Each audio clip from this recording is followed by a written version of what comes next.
السلام علیکم ورحمۃ اللہ وبرکاتہ۔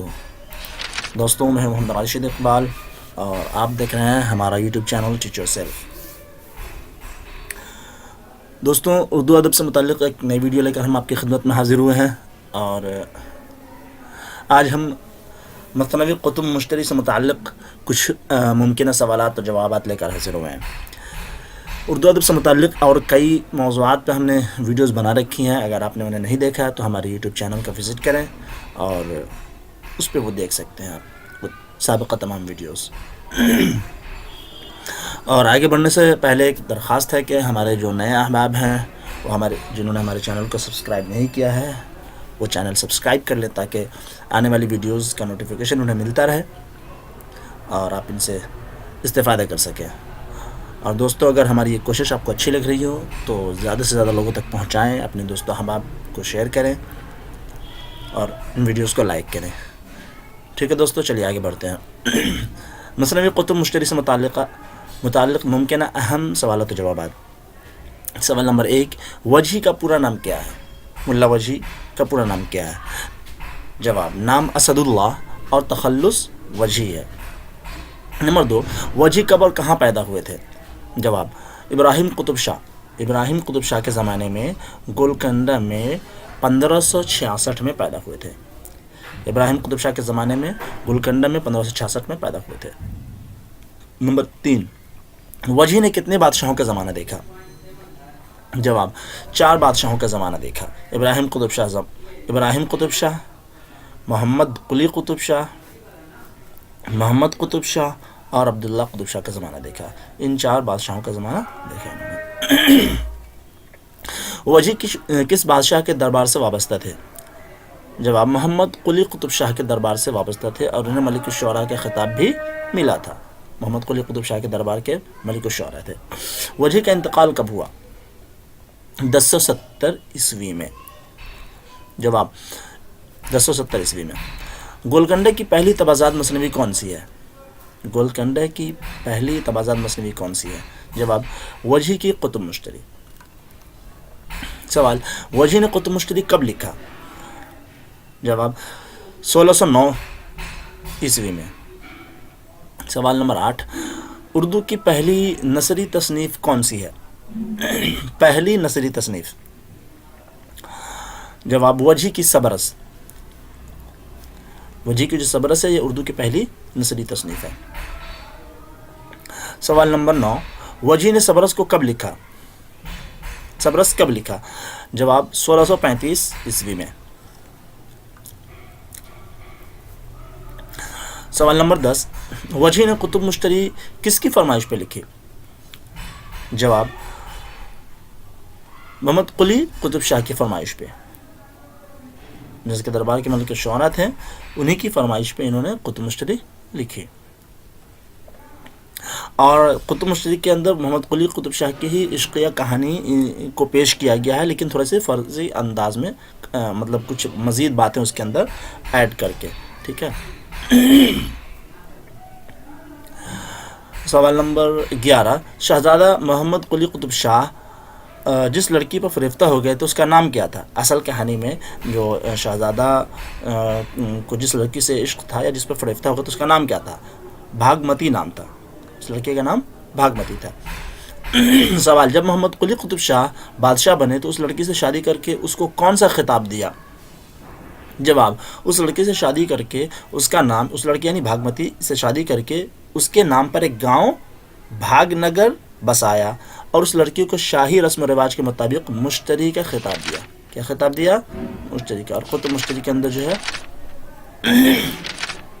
اسی مناسبت سے قطب مشتری کے اندر جو ہے مشتری کا کردار ہے، لیکن اس کو تھوڑا سا فرضی انداز میں پیش کیا گیا ہے، کچھ مزید باتیں جو ہیں کہانی کو بڑھانے کے لیے لگا کر کے جو ہے پیش کی گئی ہیں اس کے اندر۔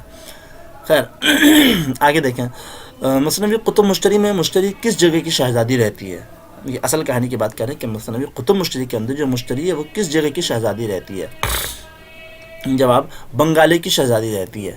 بنگالی کی شہزادی رہتی ہے مشتری۔ سوال نمبر 14، اس مثنوی میں مشتری کی بہن کا اور اس کے محبوب کا نام کیا تھا؟ مشتری کے بہن کا اور اس کے محبوب کا نام۔ جواب، مشتری کی بہن کا نام زہرہ تھا اور زہرہ کے محبوب کا نام مریخ خاں تھا. زہرہ کے محبوب کا، زہرہ کے عشق میں جو گرفتار تھا اس کا نام محبوب خاں تھا. سوال نمبر 15، مریخ خاں کون تھا؟ جواب، حلب کے بادشاہ سرطان کے وزیر اعظم اسد خاں کا بیٹا تھا. یعنی حلب کے بادشاہ تھے سرطان، اس کے وزیر اعظم تھے اسد خاں. اسد خاں کا بیٹا تھا مریخ خاں. اس مثنوی قطب مشتری کے اندر عطارد کون تھا؟ عطارد کا بھی ایک کردار آیا ہے. جواب، عطارد مشہور مصور اور ہیرو کا مشیر و رازدار تھا. یہ مشہور مصور بھی تھا اور یہ اس قطب مشتری کے اندر ہیرو کا مشیر اور رازدار کا کردار ادا کرتا ہے. سوال نمبر 17، شہزادہ قطب شاہ پر جو پری عاشق ہو جاتی ہے اس پری کا نام کیا تھا؟ اس کہانی کے اندر ایک پری جو ہے شہزادہ پہ قلی قطب شاہ پہ عاشق ہو جاتی ہے. ٹھیک ہے، تو اس پری کا نام کیا ہے؟ اس پری کا نام مہتاب پری تھا.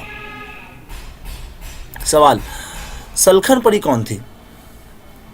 جواب، مہتاب پری کی کنیز اور رازدار تھی.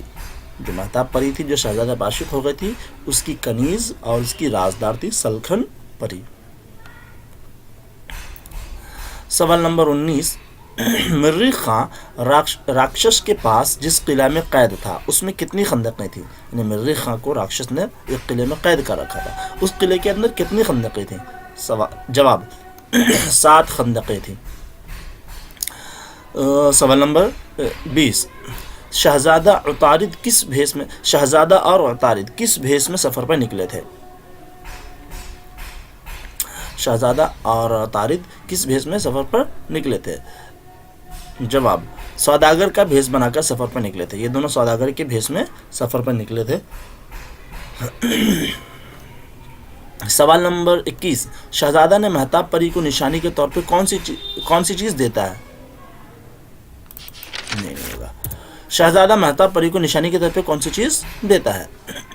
جواب، اپنی انگوٹھی دیتا ہے نشانی کے طور پہ. سوال، مہتاب پری شہزادے کو نشانی کے طور پہ کیا دیتی ہے؟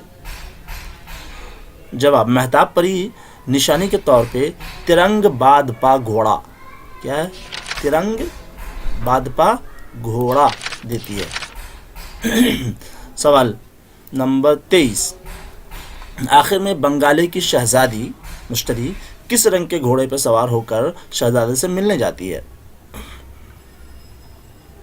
جواب، شہزادی مشتری عطارد کے ساتھ اپنے پسند کے سیاہ گھوڑے پہ سوار ہو کر شہزادے سے ملنے جاتی ہے. جب بنگالی کے شہزادی مشتری کو پتہ چلتا ہے کہ شہزادہ آ رہا ہے تو وہ اسے ریسیو کرنے یا اس سے ملنے کے لیے سیاہ رنگ کے اس کا پسندیدہ گھوڑا رہتا ہے تو سیاہ رنگ کے پسندیدہ گھوڑے پہ سوار ہو کر شہزادے سے ملنے جاتی ہے.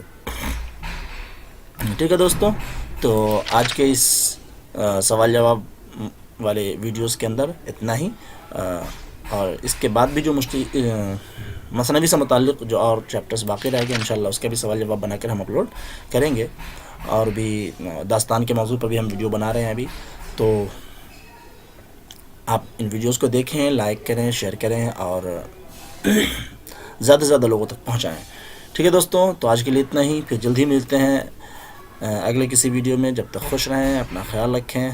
السلام علیکم ورحمۃ اللہ وبرکاتہ.